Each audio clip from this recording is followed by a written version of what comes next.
ألف لام را تلك آيات الكتاب المبين إنا أنزلناه قرآنا عربيا لعلكم تعقلون نحن نقص عليك أحسن القصص بما أوحينا إليك هذا القرآن وإن كنت من قبله لمن الغافلين إذ قال يوسف لأبيه يا أبت إني رأيت 11 كوكبا والشمس والقمر رأيتهم لي ساجدين قال يا بني لا تقصص رؤياك على إخوتك فيكيدوا لك كيدا إن الشيطان للإنسان عدو مبين وكذلك يجتبيك ربك ويعلمك من تأويل الأحاديث ويتم نعمته عليك وعلى آل يعقوب كما أتمها على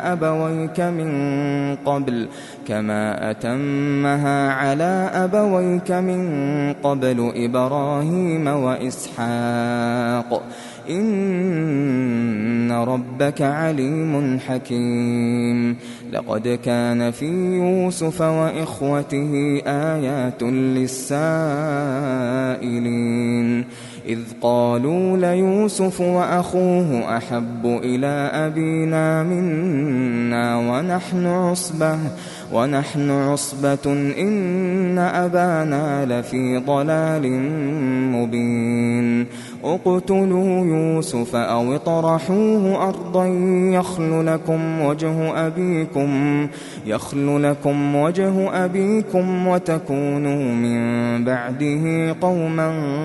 صالحين قال قائل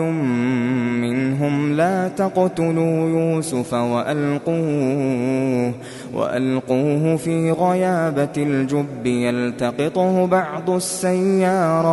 يلتقطه بعض السيارة إن كنتم فاعلين قالوا يا أبانا ما لك لا تأمنا على يوسف وإنا له لناصحون أرسله معنا غدا يرتع ويلعب وإنا له لحافظون قال إني ليحزنني أن تذهبوا به وأخاف أن يأكله الذئب وأنتم عنه غافلون قالوا لئن أكله الذئب ونحن عصبة إنا إذا لخاسرون فلما ذهبوا به وأجمعوا أن يجعلوه في غيابة الجب وأوحينا إليه لتنبئنهم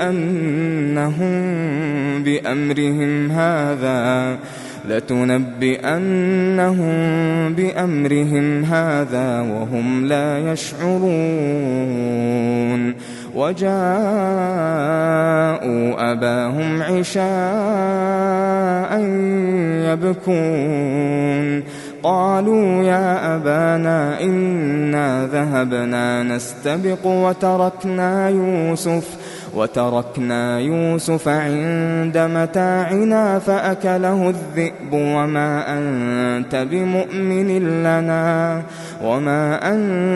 بمؤمن لنا ولو كنا صادقين وجاءوا على قميصه بدم كذب قال بل سولت لكم أنفسكم أمرا فصبر جميل والله المستعان على ما تصفون وجاءت سيارة فأرسلوا واردهم فأدلى دلوه قال يا بشرى هذا غلام وأسروه بضاعة والله عليم بما يعملون وشروه بثمن بخس دراهم معدودة وكانوا فيه من الزاهدين وقال الذي اشتراه من مصر لامرأته أكرمي مثواه عسى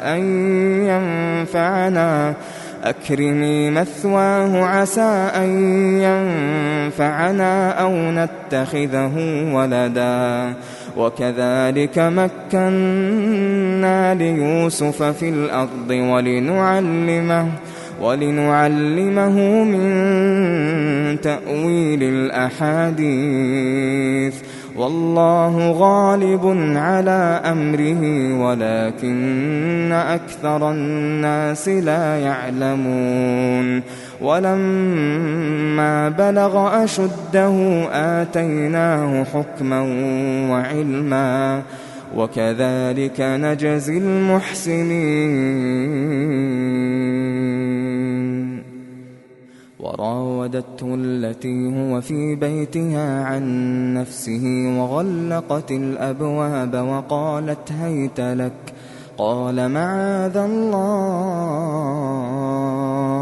قال معاذ الله إنه ربي أحسن مثواي إنه لا يفلح الظالمون ولقد همت به وهم بها لولا أن رأى برهان ربه كذلك لنصرف عنه السوء والفحشاء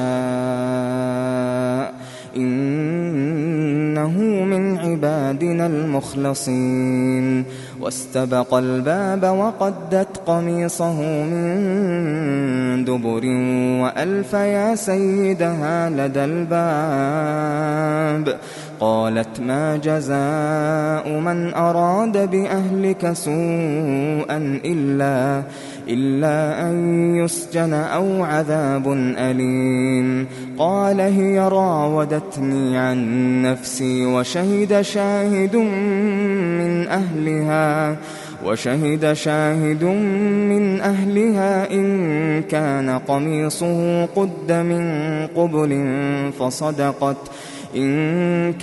قميصه قد من قبل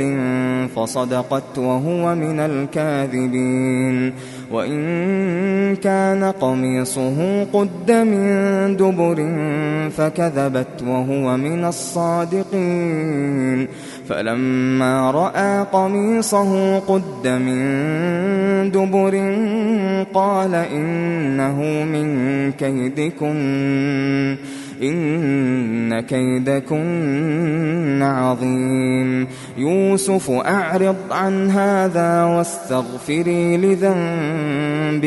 واستغفري لذنبك إنك كنت من الخاطئين وقال نسوة في المدينة امرأة العزيز تراود فتاها عن نفسه قد شغفها حبا إنا لنراها في ضلال مبين فلما سمعت بمكرهن أرسلت إليهن وأعتدت لهن متكأ وآتت كل واحدة منهن سكينا وقالت اخرج عليهن فلما رأينه أكبرنه وقطعن أيديهن وقلن حاش لله ما هذا بشرا إن هذا إلا ملك كريم قالت فذلكن الذي لمتنني فيه ولقد راودته عن نفسه فاستعصم ولئن لم يفعل ما آمره ليسجنن وليكون من الصاغرين قال رب السجن أحب إلي مما يدعونني إليه وإلا تصرف عني كيدهن أصب إليهن وأكن من الجاهلين فاستجاب له ربه فصرف عنه كيدهن إنه هو السميع العليم ثم بدا لهم من بعد ما رأوا الآيات ليسجننه حتى حين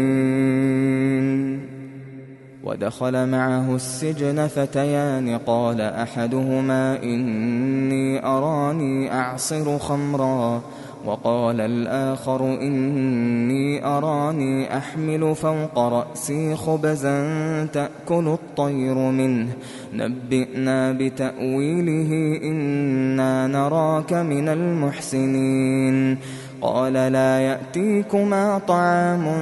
ترزقانه إلا نبأتكما بتأويله قبل أن يأتيكما ذلكما مما علمني ربي إني تركت ملة قوم لا يؤمنون بالله وهم بالآخرة هم كافرون واتبعت ملة آبائي إبراهيم وإسحاق ويعقوب ما كان لنا أن نشرك بالله من شيء ذلك من فضل الله علينا وعلى الناس ولكن أكثر الناس لا يشكرون يا صاحبي السجن أأرباب متفرقون خير أم الله الواحد القهار ما تعبدون من دونه إلا أسماء سميتموها أنتم وآباؤكم ما أنزل الله بها من سلطان إن الحكم إلا لله أمر ألا تعبدوا إلا إياه ذلك الدين القيم ولكن أكثر الناس لا يعلمون يا صاحبي السجن أما أحدكما فيسقي ربه خمرا وأما الآخر فيصلب فتأكل الطير من رأسه قضي الأمر الذي فيه تستفتيان وقال للذي ظن أنه ناج منهما اذكرني عند ربك فأنساه الشيطان ذكر ربه فلبث في السجن 9 سنين وقال الملك إني أرى 7 بقرات سمان يأكلهن 7 عجاف و7 سنبلات خضر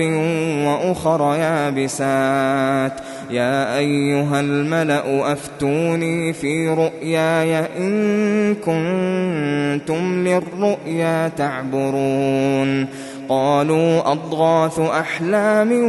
وما نحن بتأويل الأحلام بعالمين وقال الذي نجا منهما وادكر بعد أمة أنا أنبئكم بتأويله فأرسلون يوسف أيها الصديق أفتنا في 7 بقرات سمان يأكلهن 7 عجاف و7 سنبلات خضر وأخر يابسات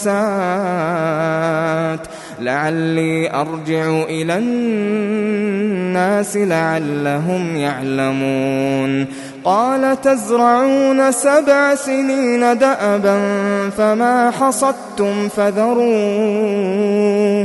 فما حصدتم فذروه في سنبله إلا قليلا مما تأكلون ثم يأتي من بعد ذلك 7 شداد يأكلن ما قدمتم لهن إلا قليلا مما تحصنون ثم يأتي من بعد ذلك عام فيه يغاث الناس وفيه يعصرون وقال الملك ائتوني به فلما جاءه الرسول قال ارجع إلى ربك فاسأله ما بال النسوة اللاتي قطعن أيديهن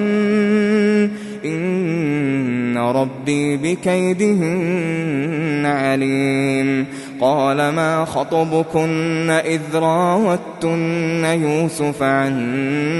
نفسه قلنا حاش لله ما علمنا عليه من سوء قالت امرأة العزيز الآن حصحص الحق أنا راودته عن نفسه وإنه لمن الصادقين ذلك ليعلم أني لم أخنه بالغيب وأن الله لا يهدي كيد الخائنين وما أبرئ نفسي إن النفس لأمارة بالسوء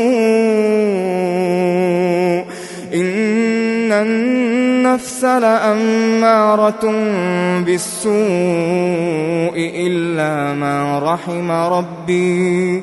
إن ربي غفور رحيم وقال الملك ائتوني به أستخلصه لنفسي فلما كلمه قال إنك اليوم لدينا مكين أمين قال جعلني على خزائن الأرض إني حفيظ عليم وكذلك مكنا ليوسف في الأرض يتبوأ منها حيث يشاء نصيب برحمتنا من نشاء ولا نضيع أجر المحسنين ولأجر الآخرة خير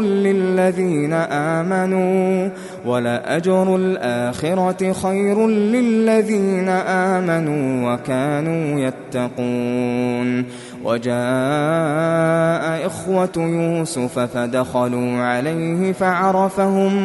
فعرفهم وهم له منكرون ولما جهزهم بجهازهم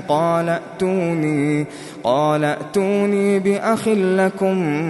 من أبيكم ألا ترون أني أوفي الكيل وأنا خير المنزلين فإن لم تأتوني به فلا كيل لكم عندي ولا تقربون قالوا سنراود عنه أباه وإنا لفاعلون وقال لفتيانه اجعلوا بضاعتهم في رحالهم لعلهم يعرفونها إذا انقلبوا إلى أهلهم لعلهم يرجعون فلما رجعوا إلى أبيهم قالوا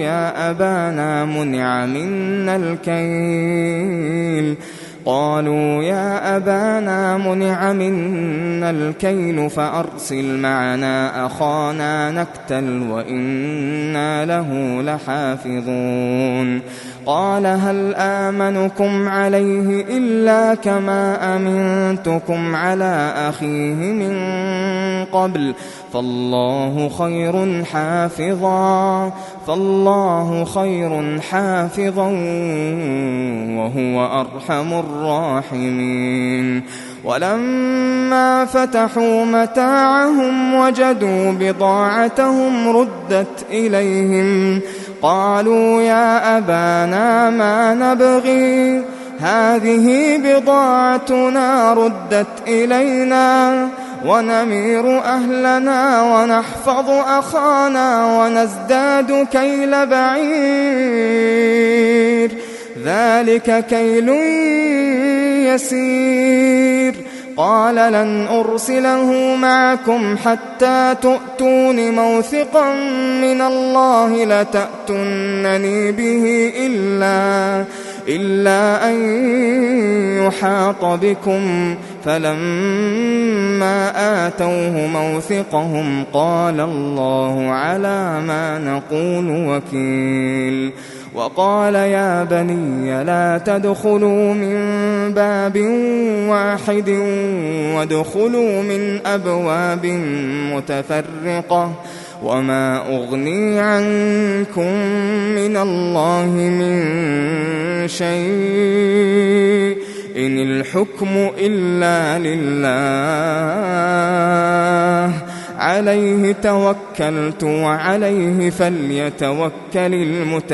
المتوكلون ولما دخلوا من حيث أمرهم أبوهم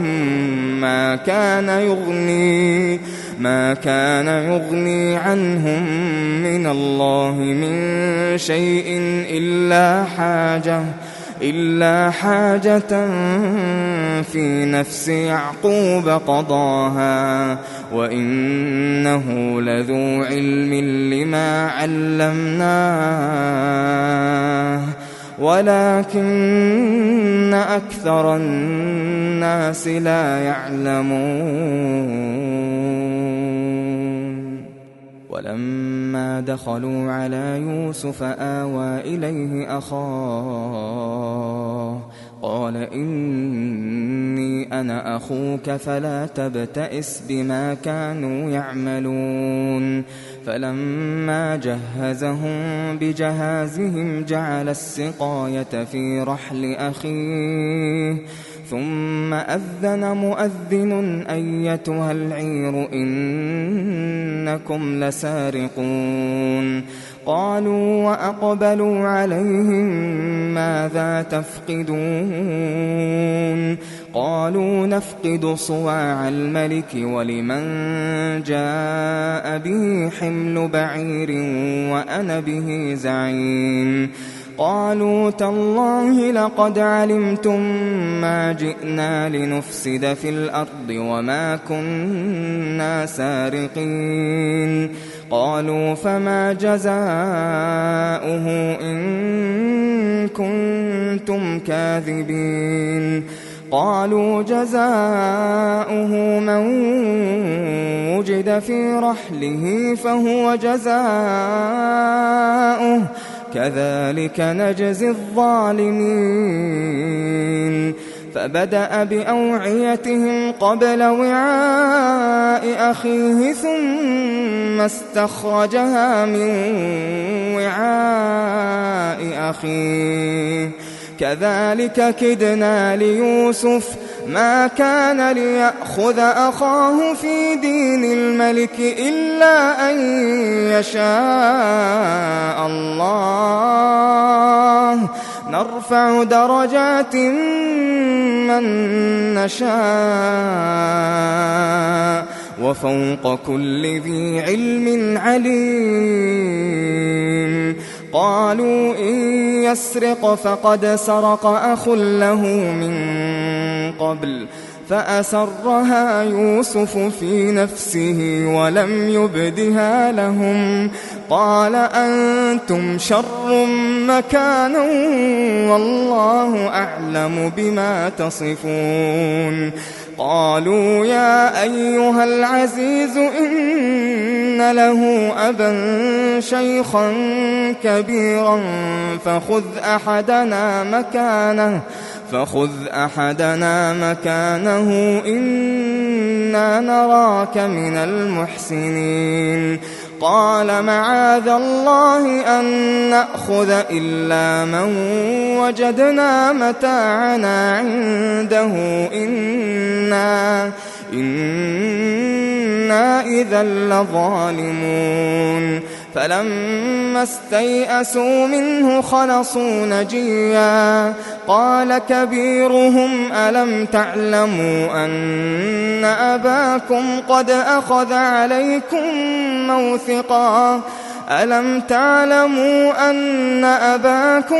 أخذ عليكم موثقا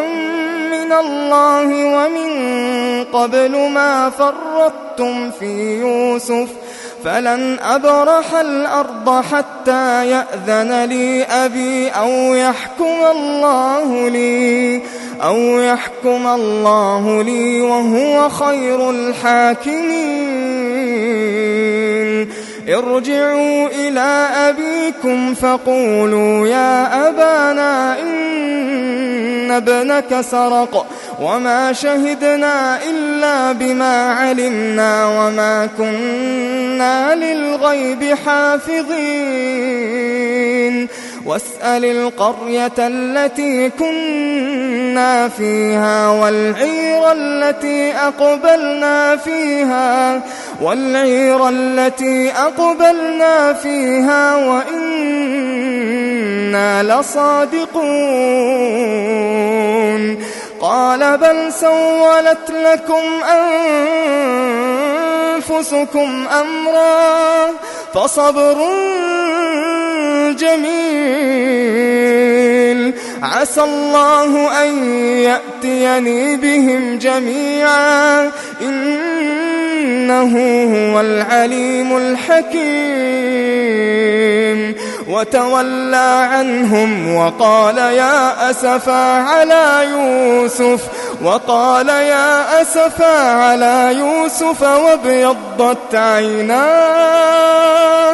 وابيضت عيناه من الحزن فهو كظيم قالوا تالله تفتأ تذكر يوسف حتى تكون حرضا أو تكون من الهالكين قال إنما أشكو بثي وحزني إلى الله وأعلم من الله ما لا تعلمون يا بني يذهبوا فتحسسوا من يوسف وأخيه ولا تيأسوا من روح الله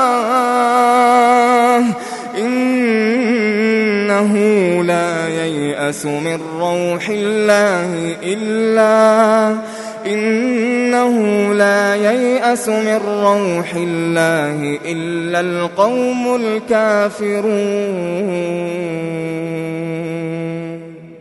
فلما دخلوا عليه قالوا يا أيها العزيز مسنا وأهلنا الضر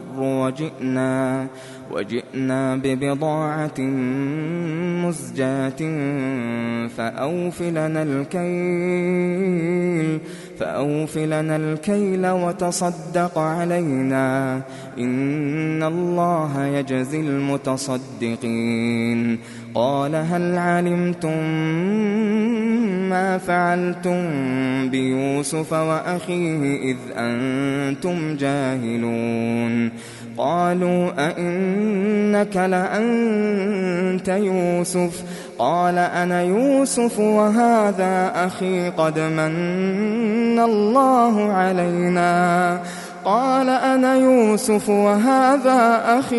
من الله علينا إنه من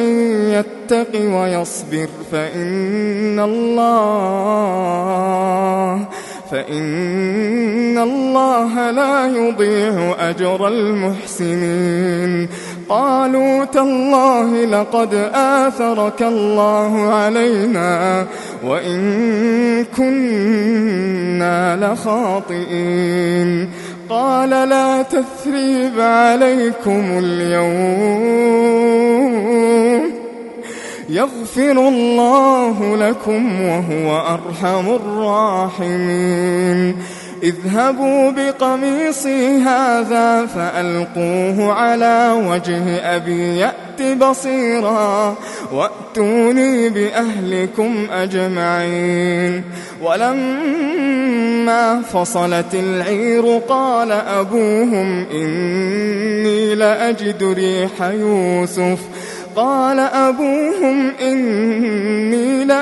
ريح يوسف لولا أن تفندون. قالوا تالله إنك لفي ضلالك القديم. فلما أن جاء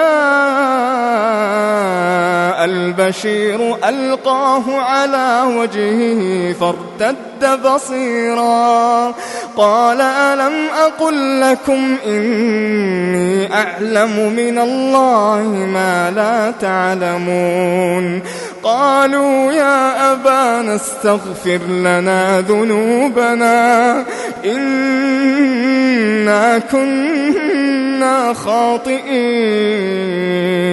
قال سوف أستغفر لكم ربي إنه هو الغفور الرحيم. فلما دخلوا على يوسف آوى إليه أبويه وقال ادخلوا مصر إن شاء الله آمنين. ورفع أبويه على العرش وخروا له سجدا وقال يا أبت هذا تأويل رؤياي من قبل قد جعلها ربي حقا وقد أحسن بي إذ أخرجني من السجن وجاء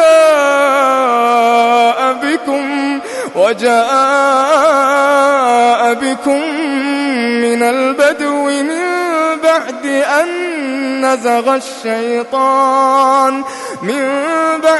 أن نزغ الشيطان بيني وبين إخوتي إن ربي لطيف لما يشاء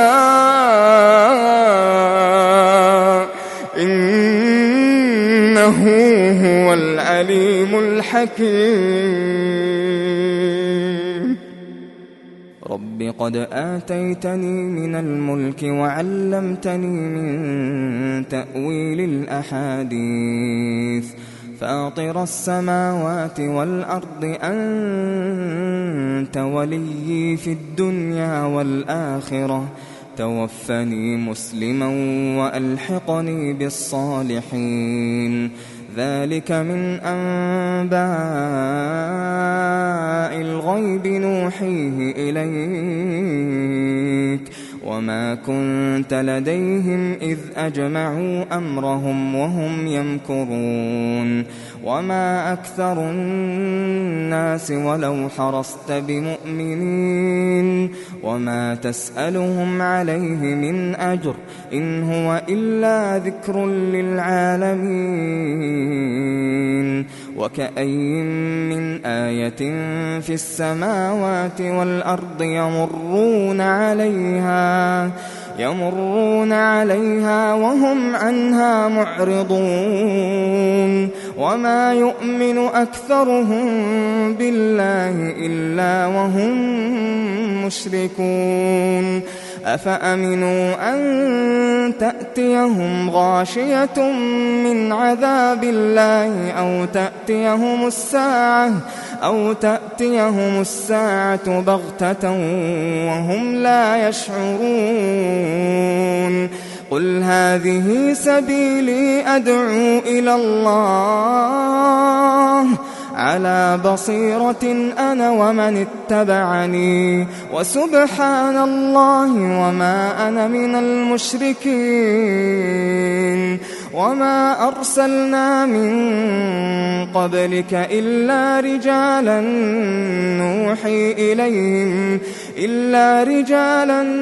نوحي إليهم من أهل القرى أفلم يسيروا في الأرض فينظروا كيف كان عاقبة الذين من قبلهم ولدار الآخرة خير للذين اتقوا أفلا تعقلون حتى إذا استيأس الرسل وظنوا أنهم قد كذبوا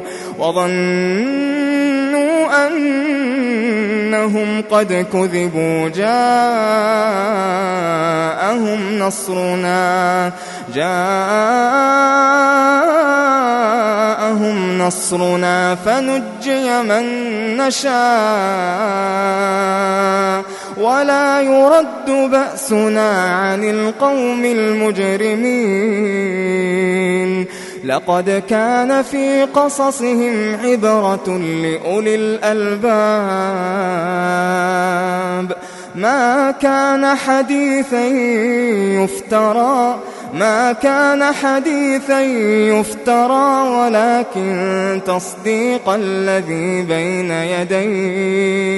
ولكن تصديق الذي بين يديه وتفصيل كل شيء وهدى ورحمة لقوم يؤمنون.